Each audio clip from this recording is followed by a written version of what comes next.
The night was heavy with silence, broken only by the faint rustle of the Nile's water against the stone walls of the palace.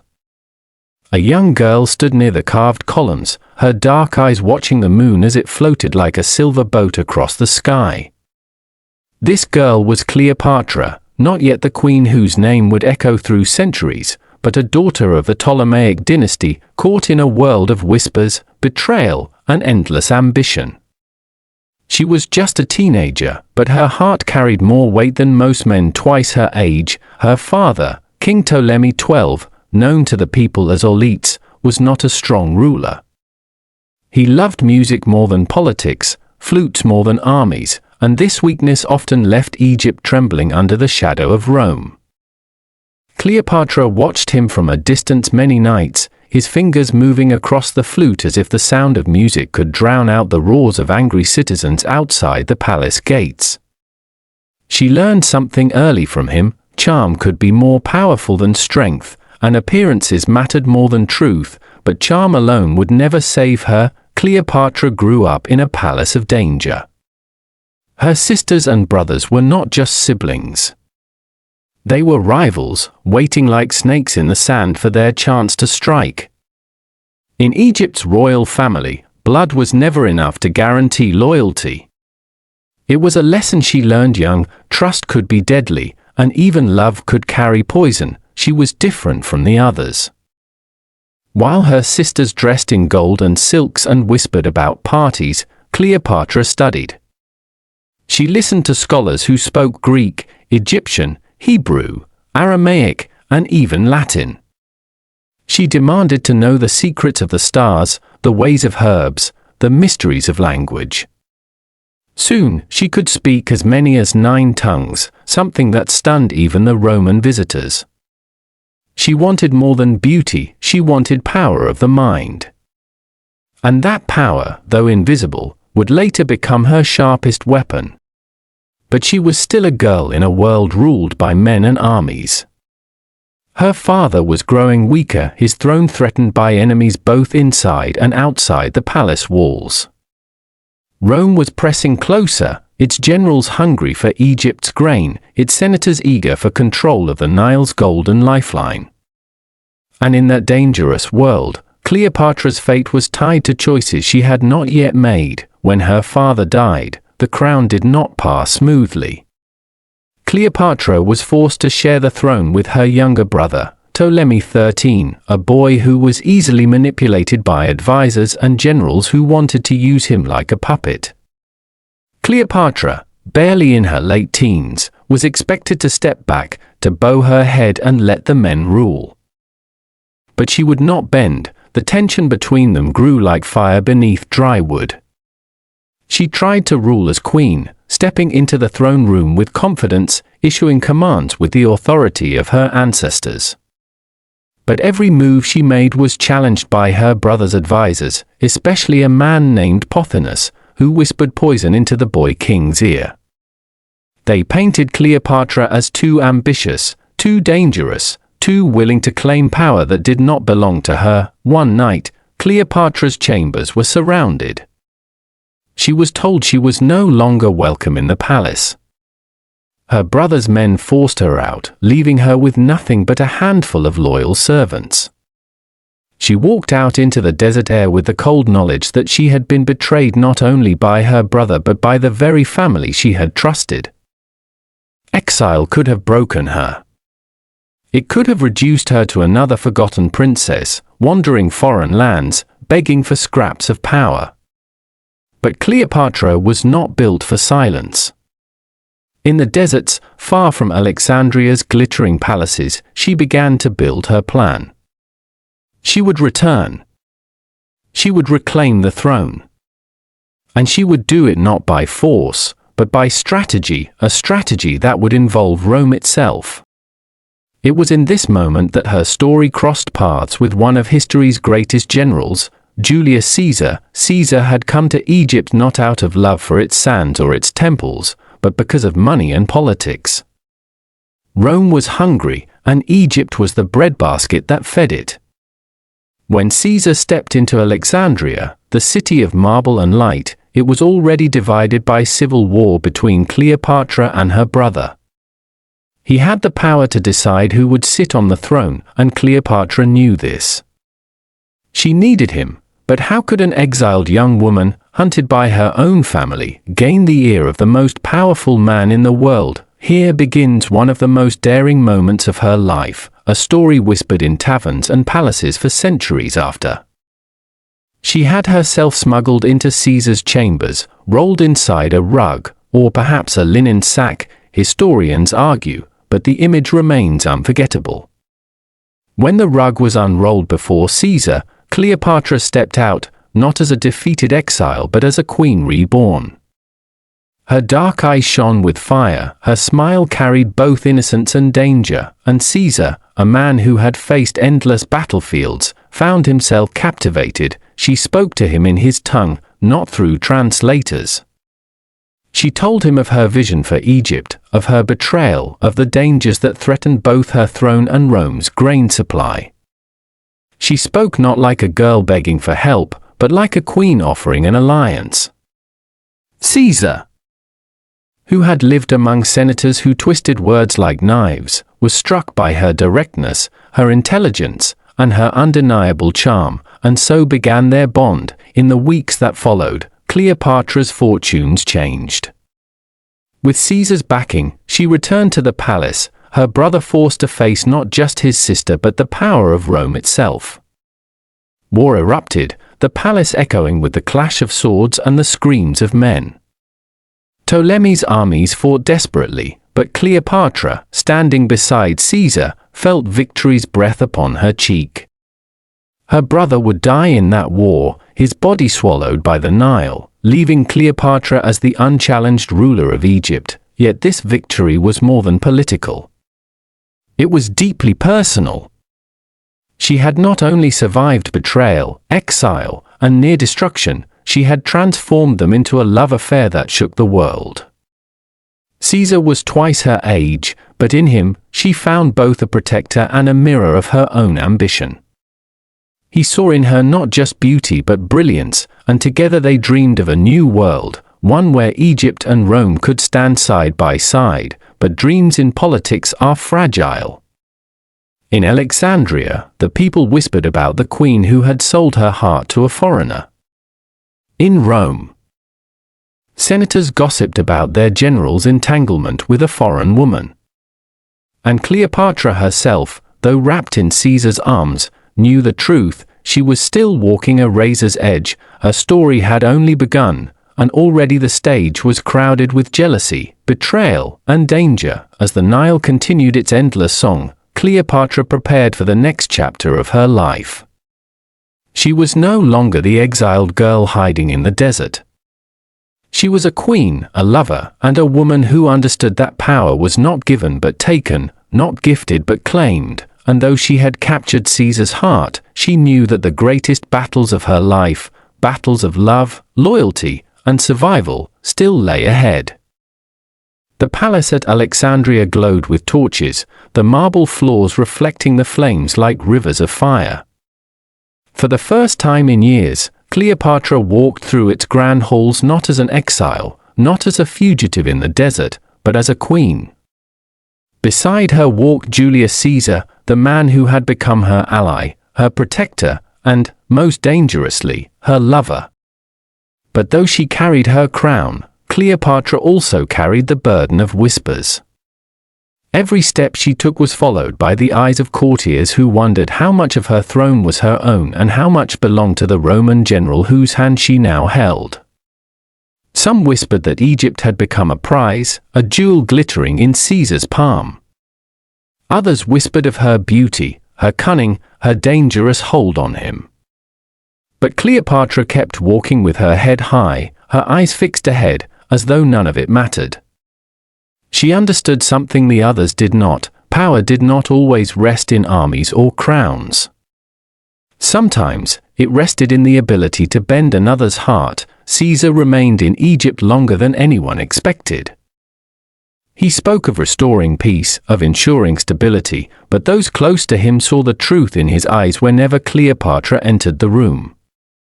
The general who had faced endless wars, who had crossed rivers of blood to conquer Gaul, now seemed undone by a single woman's smile. Their nights together stretched into dawn, and in those moments, Cleopatra revealed herself not as a desperate queen clinging to Roman power, but as a woman with her own dreams. She spoke to Caesar of Egypt's greatness, of the golden days when the Nile's kingdoms had ruled the known world. She spoke of building temples, of reviving the glory of her ancestors, of bringing life back to the land her father had allowed to decay. And Caesar listened, not as a conqueror, but as a man entranced. Perhaps he saw in her the reflection of his own ambition, the desire to shape history, to leave behind a world forever changed, but love and ambition do not exist in silence. Soon, Cleopatra's body began to carry a new secret. She was with child. The news rippled through the palace like thunder. To Cleopatra, it was more than a child. It was a living bond between Egypt and Rome, between her and Caesar. She called him Caesarion, little Caesar, a child she believed could one day unite two empires. When she placed her hand on her belly, she did not simply feel the stir of life, she felt the stir of destiny, but destiny, as always, was never safe. In Rome, Caesar's enemies sharpened their daggers not only in Senate halls but in whispered words about Cleopatra. To them, she was a threat, a foreign queen who had bewitched their general, who dared to dream of uniting Rome with a land of pharaohs. They sneered at the thought of Caesarion, mocking the idea that a half-Egyptian child could claim any part of Rome's legacy. And even among Caesar's allies, there was unease.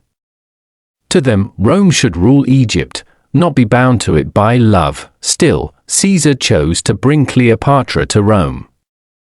Her arrival was unlike anything the city had ever seen.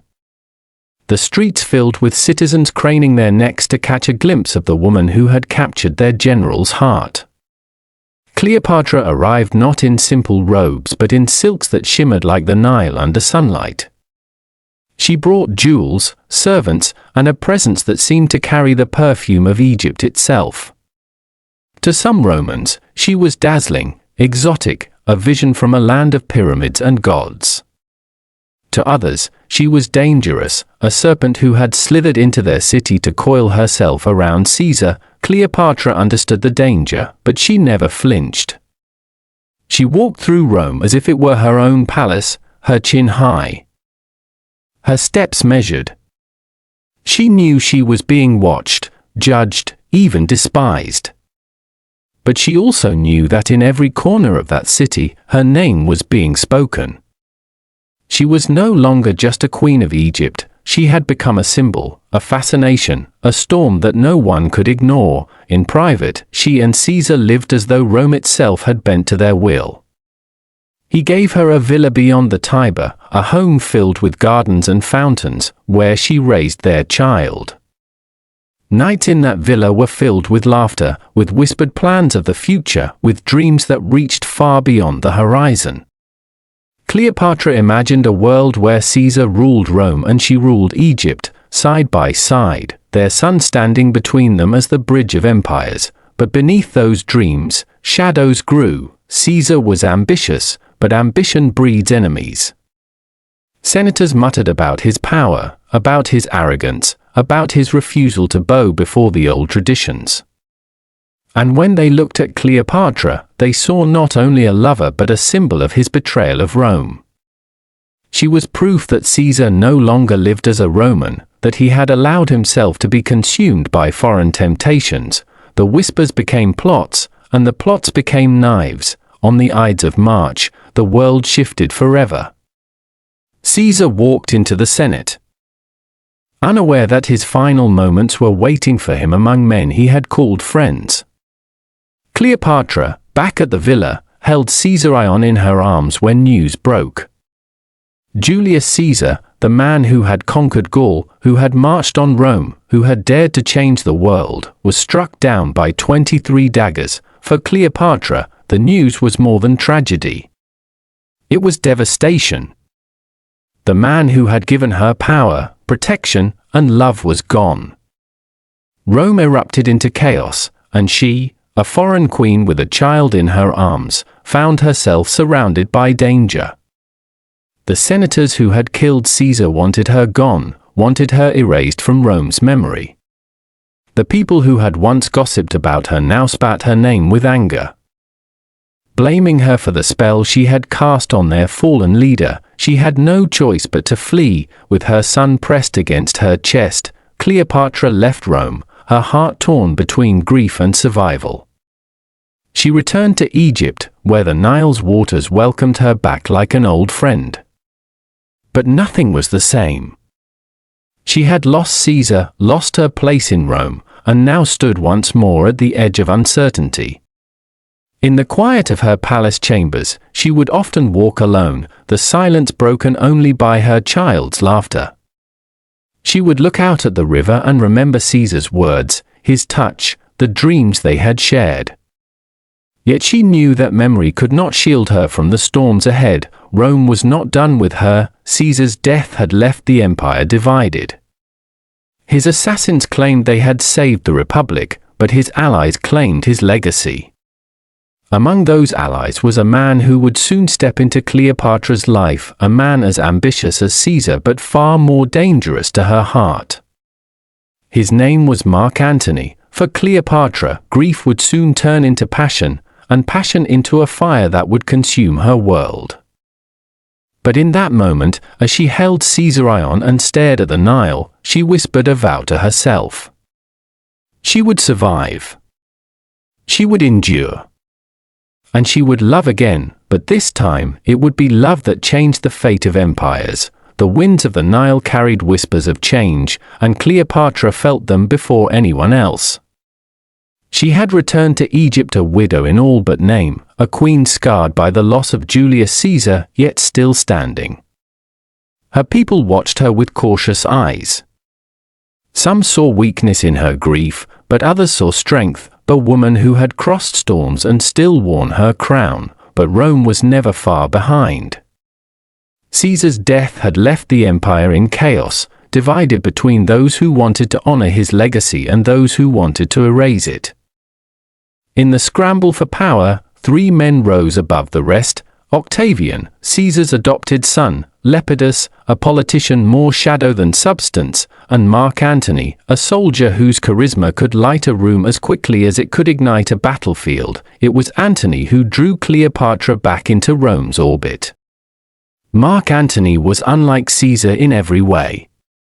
Where Caesar was controlled, precise, and calculating, Antony was bold, reckless, and overflowing with charm. He drank too much, laughed too loudly, and lived as though tomorrow would never come. Yet beneath that wideness lay a soldier's heart and a hunger for power as sharp as any blade. Cleopatra knew at once that he was dangerous, not only to Rome, not only to Egypt, but to her own heart. Their first meeting was a dance of fire. Antony summoned her, demanding her presence as though she were his subject. But Cleopatra was no subject. She sailed to him not in obedience, but in spectacle. Her barge glided along the river like something out of legend. Its sails were purple, its oars dipped in silver, and the air was thick with the perfume of incense. She lay beneath a golden canopy, dressed as the goddess Isis herself, her eyes lined with kohl that made them gleam like onyx in the sun. Musicians played, dancers twirled, and the river itself seemed to bow before her. When Antony saw her, he laughed in delight, but beneath the laughter was awe. He had summoned a queen, and a goddess had arrived. Cleopatra understood what she was doing. She had learned long ago that men of power were not swayed by weakness, but by wonder. If Antony expected a queen humbled before him, he was mistaken. Instead, she dazzled him, overwhelmed him, bent him not with pleading words but with spectacle that left him breathless. And Antony, a man who had lived among soldiers and dust, found himself intoxicated. From that moment, they were bound. Their nights together were wild, filled with laughter and feasting. They drank deep into the night, inventing games, dressing in disguises, roaming the streets of Alexandria in secret to taste the lives of ordinary people. Antony, who had spent his life in battles and politics, found in Cleopatra a freedom he had never known. And Cleopatra, who had once mourned in silence, found in him a passion that burned away the shadows of grief, but it was more than passion. Together, they dreamed of empires. Antony saw in Cleopatra not just a lover, but an ally. Her wealth, her ships, her knowledge of the East, these could give him the strength to rival Octavian, Caesar's heir. And Cleopatra saw in Antony the chance to protect Egypt, to secure her throne, and perhaps to carve a place for her son Caesarion in a world that had already tried to erase him. Yet, as always, love and politics could not be separated. In Rome, whispers grew louder. Antony was accused of being bewitched, of abandoning his Roman wife and falling under the spell of an Egyptian queen. Octavian, cold and calculating, fanned those flames. He painted Antony as a traitor, as a man who had thrown away his Roman dignity for feasts and silks, for the arms of a foreign temptress. Cleopatra's name became poison in Roman mouths, but Antony did not care. He declared Cleopatra his partner, his equal, and even went so far as to give their children kingdoms of their own. To Rome, it was unforgivable. To Octavian, it was the excuse he needed. The war that followed was not only between Rome and Egypt, but between Antony and Octavian, between passion and order, between a man consumed by love and a man consumed by ambition. Cleopatra stood by Antony's side as fleets gathered and swords were sharpened. Their love, once playful, now carried the weight of fate. At the Battle of Actium, their ships faced Octavian's. The sea roared with fire and smoke, the sky blackened with the screams of men. Antony fought like a lion, but the tide turned against him. And in that chaos, Cleopatra made a decision that history has never forgotten. Her ship broke from the battle and fled. Some say it was fear. Others say it was strategy. But Antony, seeing her sails retreat, abandoned the fight to follow her. His soldiers watched in disbelief as their commander turned from battle for love. It was the moment that sealed their fate. Defeated, humiliated, Antony and Cleopatra returned to Egypt, their dreams shattered. Octavian pressed closer, his armies unstoppable, his ambition unyielding. For the first time, Cleopatra felt the walls closing in. She had faced exile, betrayal, and loss before, but this was different. This was the end of an era. Antony, broken by defeat, fell into despair. The man who had once filled rooms with laughter now walked in silence, his shoulders heavy, his eyes dark. Cleopatra tried to hold him, to remind him of the love that had once lit their world, but Antony was drowning in shame. He had lost Rome, lost his honor, and in his heart, he believed he had lost her too. When false news came that Cleopatra had taken her own life, Antony could bear no more. He fell upon his sword, a Roman's death, but even that act failed him. Gravely wounded, he was carried to Cleopatra. And there, in her arms, as blood drained from his body, Antony breathed his last.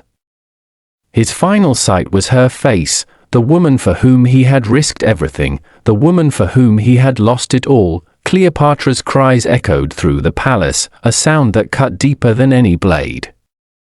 She had lost him, the man who had filled her life with fire, the man whose love had burned brighter than any crown. Yet even in her grief, she knew there was no time to collapse. Octavian was at the gates, and he wanted her alive, not as a queen, but as a trophy to parade through Rome. Cleopatra refused. She dressed herself in robes of gold, as if preparing for a feast, not for death. She adorned her hair, painted her eyes, and filled her chamber with the scent of flowers. And then, with a calmness that belied the storm in her heart, she embraced the end. The stories say she called for a basket of figs, and hidden within was a serpent, the asp, symbol of Egypt, symbol of power, and symbol of death. She took it to her breast, its fangs sinking into her skin. The poison coursed through her veins, cold and final, but her eyes never closed in fear. She had chosen her own ending.